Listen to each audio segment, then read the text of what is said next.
At the same time, all of the cocaine from Nicaragua was flowing into the U.S. Freeway Ricky Ross was at his heyday. The average week would at least be $2 to $3 million, almost guaranteed. Some days we would have $2 and $3 million days. After Freeway Rick was arrested, an investigative journalist by the name of Gary Webb uncovered a link that connected him back to the Nicaraguan Contra movement. So I read Dark Alliance. I got a copy personally from Gary Webb himself.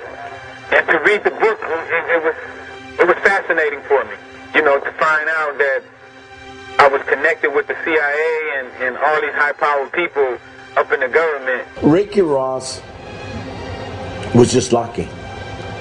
He just happened to get a source who was connected to the CIA. For a long time in South Central, the buzzword was that the CIA was selling crack. And I said, no, the CIA wasn't selling crack. The CIA was importing cocaine. Ricky Ross got it, turned it into crack, and he sold it. According to Gary Webb's Dark Alliance, when Danilo Blandón was displaced from his home country of Nicaragua, he set off to America to raise money to aid the Contras in ridding his home from the invading Sandinistas. When Ricky Ross was introduced to Blandón, Blandón was in a position to create a pipeline of cocaine that he in turn gave to Ricky Ross on consignment. Which I like the sound of that, you know, because I was always trying to get to the top anyway. Suddenly, some major sources opened up for him. Danilo Blandón, Norwin Meneses, both of whom were tied to the CIA and the Contras, and Gary Webb did a masterful job of breaking those stories and proving with documents that that was the case. Whatever we were running in LA, the profit it was going to the Contra Revolution. I started doing a little research on my own, and I read a little bit about Oliver North and the Contras, because I never knew what the Contras was before.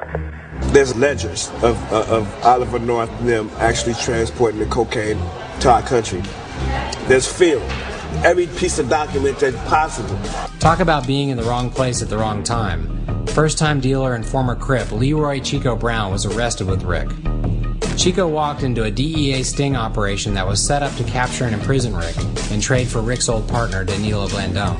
How could this be possible? And we reading through the documents, and then that's when Gary Webb started explaining it to us, and we was like, everything came together now. One of the most paramount moments, perhaps caused by Gary Webb's Dark Alliance, took place in November of 1996. It was a monumental historic event. I mean, the director of the Central Intelligence Agency was coming to Watts to face the people. Now, we all know that the U.S. government and the CIA supported the Contras in their efforts to overthrow the Sandinista government in Nicaragua in the middle 80s. Now, it is alleged the CIA also helped the Contras raise money for arms by introducing crack cocaine into California. Deutsch felt he had to do something to try to deal with the outrage that was foaming all over the country at the time. And of course, it just blew up in his face. CIA fights drugs. CIA does not encourage drugs. I mean, it was actually one of the most monumental blunders of all time, if you think about it. We have no evidence of a conspiracy by the CIA to engage in encouraging drug traffickers in Nicaragua or elsewhere in Latin America. Deutsch was there because of the Gary Webb stories. The Gary Webb stories had sparked a national furor. I would like to have Richard Ross's brother to speak, please. The United States government turned their head and let this cocaine come into the United States of America. Allow Gary Webb to have full access. This whole thing is orchestrated. It was near pandemonium. It was about, I guess, 1,200 people in the standing room only in the auditorium, 2,000 people outside listening on loudspeakers. And it was very hard to keep control.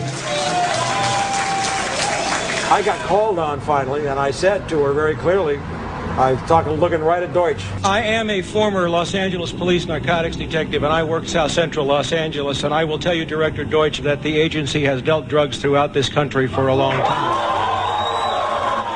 I was able to name operations. Director Deutsch, I will refer you to 3 specific agency operations known as Amadeus, Pegasus, and Watchtower. I have Watchtower documents heavily redacted by the agency. I was personally exposed to CIA operations and recruited by CIA personnel who attempted to recruit me in the late 70s to become involved in protecting agency drug operations in this country. He stumbled and stammered and wrung his hands. If you have information about CIA illegal activity in drugs, you should immediately bring that information to wherever you want, but let me suggest 3 places. The Los Angeles Police Department. And of course my response was, I started there 18 years ago, sir, and they tried to kill me. Now what do you want me to do? If this information turns up wrongdoing, we will bring the people to justice and make them accountable. The crowd started chanting, we told you, we told you, we told you. And it was a great moment of unity. And it was a healing moment for me, because I'd been out alone for 18 years and didn't really know that kind of support was there for me either. The average person in South Central Los Angeles did not know anything about really how the CIA worked. They had an intuitive sense. If you have a private network run by George Bush and Ollie North, not the CIA, you won't find the records in the CIA. They're not there. They're in these privatized intelligence agencies. Will you pursue that? Will you pursue Ollie North and George Bush and the massive documentation? All these gentlemen, like this gentleman here, the co-defendant of Ricky Ross. They needed the money to finance the war in Nicaragua. They had the link. We know that from records now that they sent Blandon, who was a CIA operative, CIA, to school for marketing the product which we now know is cocaine. Me and Ricky Ross is waiting to get sentenced Tuesday. And she what a judge gonna say to us come Tuesday? May I just say that the question which was asked of us by the judge was Ricky Ross ever an agent or a contract employee? I already knew that from the beginning of dealing with Danilo Blandon that he was sending supplies and things of that nature, computers and guns to Nicaragua to fight a war. Ricky had already served a 5.5-year sentence for dealing crack, but was now given a second 20-year sentence after being set up by his former partner Blandon, while Oliver North walked away as a hero, wealthy and free to try his hand at politics. Oliver North was being promoted by the Christian Coalition, and to them he was the last white hope that they were going to have for a right-wing Christian to run for U.S. Senate in Virginia.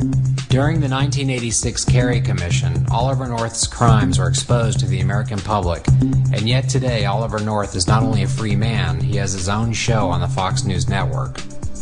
It's amazing that Oliver North has his own TV show, and hopefully when I get out, I plan on having my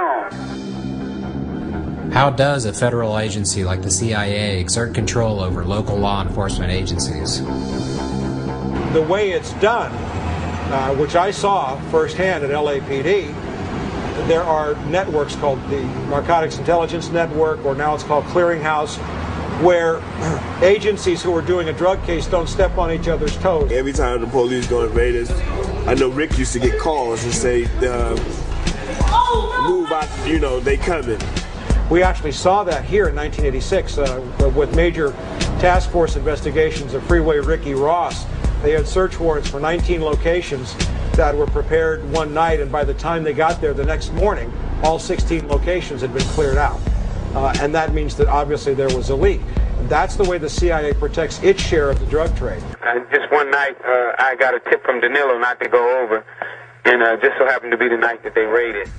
Crack use spread like wildfire in the early 1980s.